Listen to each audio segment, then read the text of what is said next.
Well, how you do, Buckaroos, and how the heck are you? So I have the Budweiser 1933 Repeal Reserve Amber Lager. Now, typically, y'all know what I do. Let me show it to you. Let you get a good look at the appearance, because I'm going to do something where you'll need to look at this if you're watching me.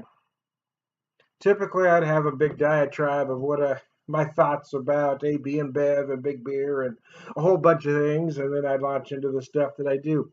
I thought for this particular beer, I'd do something completely different. Was actually try to do a beer review. I really hate beer reviews. I hate beer comparisons, but I'm going to try to be completely clinical about this particular beer. And here I have a BJCP score sheet. I'm going to rate it according to their guidelines here. Try to be completely clinical and fair to the beer. So appearance. Let's look at that. It is a clear amber.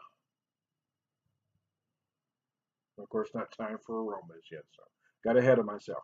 Pours with a nice head. It does dissipate rather quickly, kind of a tan. It's kind of a copper color, I would call that beer. Appearance. Well, it does have aromas first, but I'm going to do appearance before aroma. Comment on color, clarity, and head retention, and gives you 3. Now, my issue with the BJCP, one thing I like about it is at least there's a guideline. There's certain points for certain things, but there isn't. There aren't standard deductions. So what I might take a point out, but anyway, I'm going to try to not get into that at the moment. So the appearance, well, it is clear. Head retention, it does dissipate rather quickly. Color, texture, well, I'm going to give it a 2 out of 3. Why, you say? Why? Where'd you pull that 2 out of your ass from, Tom? Well, because I don't think it's a 3. But 3 would be perfect. 1 would be below average. So I'm going to call it a 2 because I don't think it's below average. Okay, now let's get to aromas.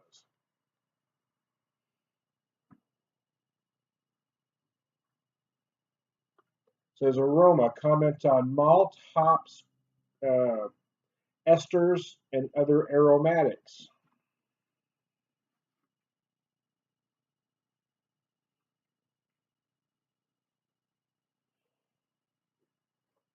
It's a little bit of sweetness on the nose. I'll be honest with you. I'm getting some diacetyl, which according to their sheet here is artificial butterscotch or toffee aroma. I'm getting kind of an off toffee aroma. Um, Slightly buttery, sometimes perceived as slickness on the tongue. Well, that wouldn't count for aroma, but that's what I'm getting here. I'm getting some nutty notes as well, like toasted almond on the nose. How about that?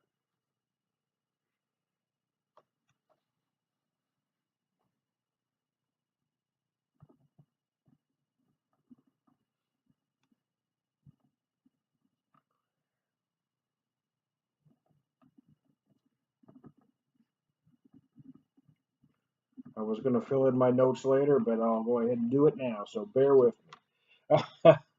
Aroma. Okay, so I did mention diacetyl.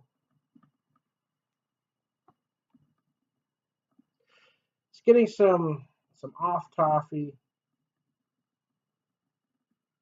slightly buttery.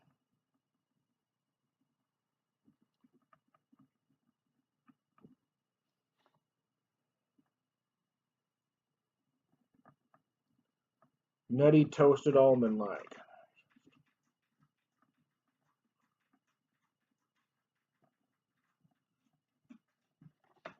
All right, let's get to the flavor, shall we?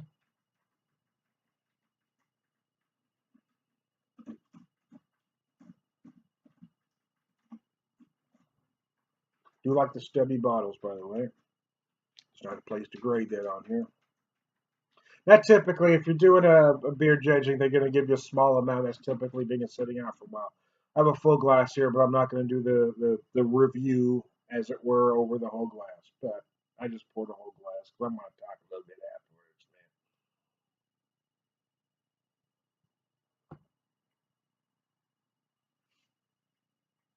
man. Okay, I'm getting some toasted malts. Again, diacetyl, artificial butter, butterscotch, toffee. I'm getting more slight buttery. I'm not getting butterscotch, but I'm getting some artificial toffee flavor. Slickness on the tongue. Yeah, it is slightly slick on the tongue. It is. So flavors, it gives you 20. Again, my issues is that there's not standard deduction. So I'm going off their score sheet and I can give it from 0 to 20. But the numbers I take off, I'm really pulling out of my keister. This is what irritates me about beer reviews. But I'm going to play along for the purposes of this beer. So where would I take flavors off? Well, the diacetyl. I don't know if there's corn in this beer, but it feels like it.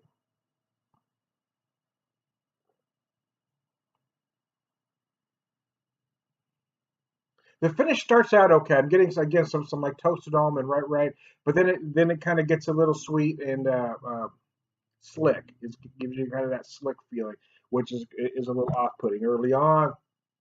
Again, kind of buttery toffee. That's a little off-putting. So that's where I'm going to take points off for. So I'm going to call it a 14 out of 20.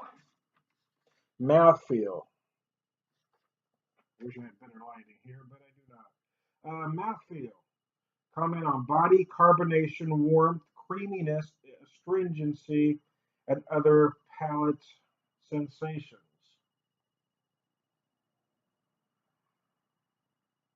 Astringent, puckering, lingering harshness, or dryness in the finish. Harsh graininess and huskiness. Yes, I am getting a little. That's why I read that to you. I wanted you to understand why I was saying I was getting some astringent notes or some slight astringency. It is. I mean, it puckering, no. Lingering harshness. It does have this slight lingering flavor that's a little off-putting. And or dryness, aftertaste, harsh graininess. Yeah, it is a little grainy, which is why I'm guessing that there's corn in here. So out of mouthfeel gives you an option to go from 0 to 5. I'm going to go 2 out of 5 because although I wouldn't call it a 1, 3 I think would be average, and I feel it's a little below average. So that's why I'm calling it a 2. Now whether I'm grading this right or wrong is really it really doesn't matter, to be honest with you, because I guess that's the point I'm trying to make is we all would grade this differently. But I'm trying to be as fair as possible to this beer. So overall impression, you can go up to 10. Comments on overall drinking pleasure associated with entry, blah, blah, blah. Well, let me be honest with you. Price aside, because that's another argument I'll get into later, and it doesn't account for the scoring here. I mean, it reminds me of the Bush Copper Lager that was out a while back. I don't think it's on the market anymore. It's almost like the same beer repackaged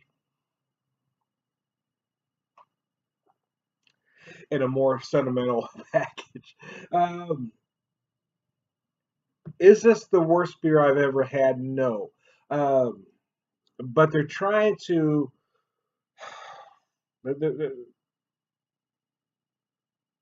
What's the word I'm looking for? They're trying to capitalize on some sentimentality. A lot of us older beer geeks like sentimentality. We like beers like this. Younger beer drinkers don't necessarily, but us older guys do. Um, There is, again, I gave it a 14 on flavor, and going back now, I would probably take that down to a 12. But since I've already put the 14 down, I'm going to leave it. Because at first it seems okay, but there is that lingering harshness, that graininess that is a little unpleasant. Between the diacetyl and the astringency, I'm finding it rather unpleasant. So overall impression out of 10, I'm going to give it a 5. So my particular scoring on this, oh, I forgot to put aroma down. So out of 12, I'm going to give it a 7 out of 12. I'll give it slightly above average there. So 7, 9, 23, 25, 30. So I scored it a 30 out of 50. Okay, hold on. Stylistic accuracy. Classic example of the style to not to style. it gives you 5 boxes, 3 in the middle. I'm gonna go with the second box to not to style.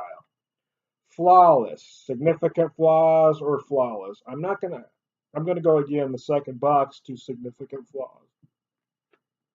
Intangibles, wonderful, lifeless. Again, I'm gonna go that second box because I don't think it deserves that 1 out of 5, but it doesn't deserve to be the middle in my particular opinion. So 30 out of 50. Well, 30 to 37, it still says very good, generally within style parameters. I wouldn't have thought that, to be honest with you, but hey, it's what they say. I would have thought I would probably have put this between 21 to 29 good, but I gave it a 30 out of 50. So you can all decide if I'm being harsh, if I'm being fair. Personally, I think I was being more than fair, but I was trying to give this a clinical representation. Now I'm going to do what I do. They're a little cagey on their website, man, because I looked on their website and they're a little cagey. They don't really give. It is 6.1%. They don't give ingredients. Again, if I had to guess, I would say there's corn in here. It does remind me a lot of the Bush Copper Lager. It may be a slight variation on that beer, to be honest with you.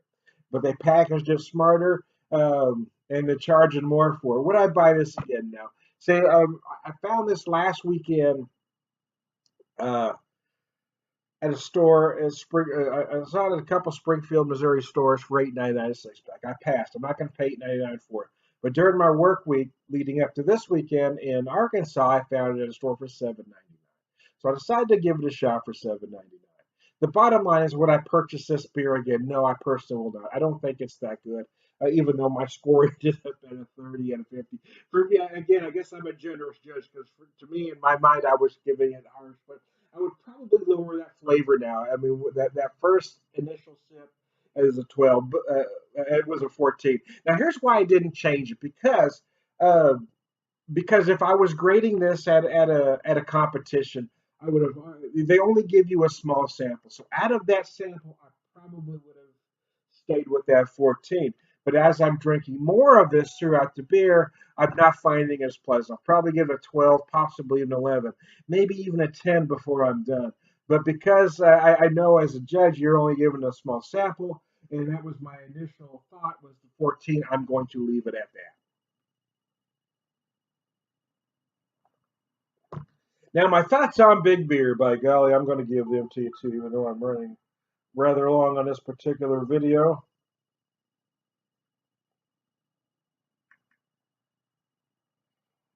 Life is texting me.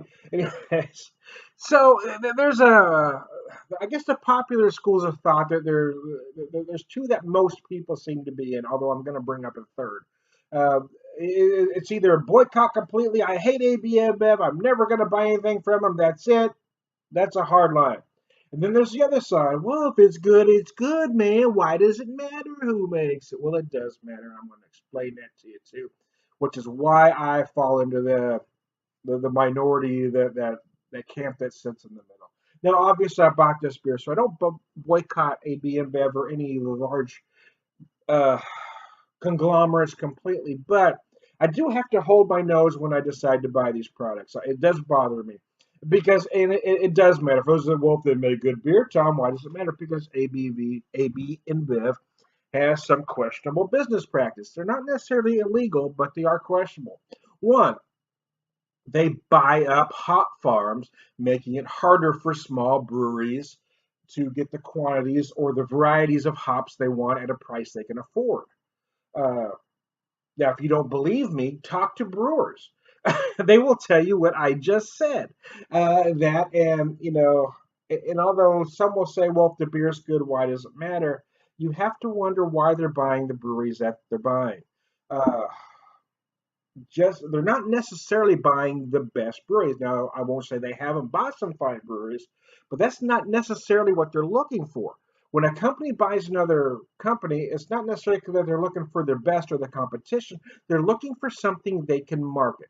There are certain brands coming from certain areas they think they can market well for one reason or another.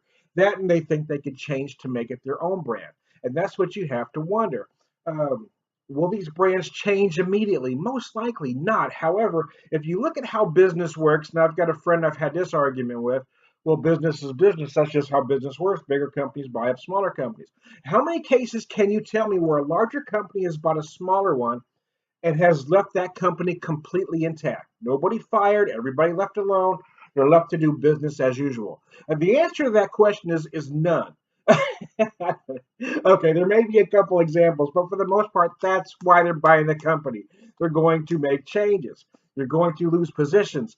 If we're talking beer, sometimes creativity changes, usually the product changes.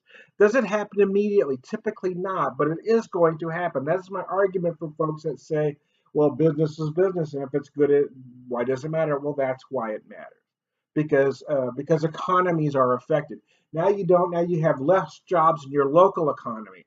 In many cases, they build breweries in other parts of the country from that original brewery. So hey, you have less employees there. Now you do have additional employees in that new spot.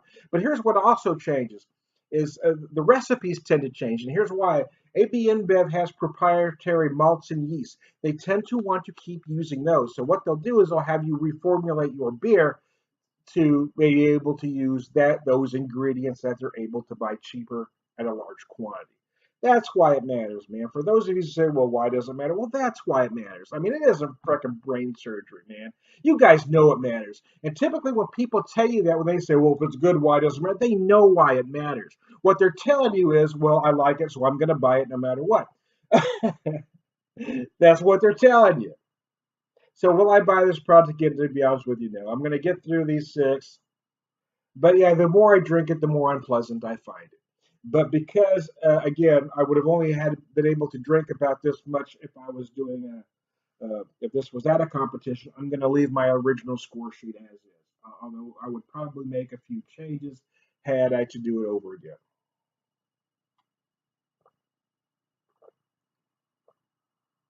But it does feel like there's a lot of corn in here, and I'm feeling it more the more I get through this. Again, I don't necessarily mind. In fact, I typically like toasted nut notes, but in here it comes off again. It starts out okay, but then it just lingers way too long in an unpleasant way. So I've tried to be as fair to this beer as humanly possible, although some are going to disagree with me, and that's okay. The bottom line is, if you like the product, you've got to do what your conscience allows you to do. I personally have a conscience, so I don't buy a lot of these products. But again, as a serious beer guy, as somebody who loves beer, sometimes my curiosity does get the best of me. In this case, I really wanted to know what this tasted like. That I like the stubby bottles, and I like the sentimentality of the product. So I was really hoping it was going to be something. I was really hoping it was going to be one of those things I would be able to come on here and tell you, "Wow, I know what y'all think about AB InBev, but you're going to have to try this one." Unfortunately, I can't go there. It reminds me a lot of the Bush Copper Lager. I don't know if they've used a similar recipe. Again, I don't know. I don't care. The bottom line is for me, this isn't to buy again. But I do recommend almost every beer geek out there to try it once. Don't take my word for it because beer reviews are subjective, which is my issue with them. So there you go. I am Tom the Beer Whisperer, beer evangelist, prolific beer drinker, purveyor of wisdom, and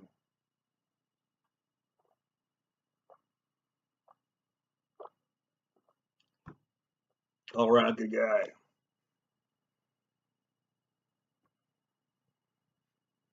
Well, I can get the camera stop. And it's still going. For some reason, it doesn't want to stop.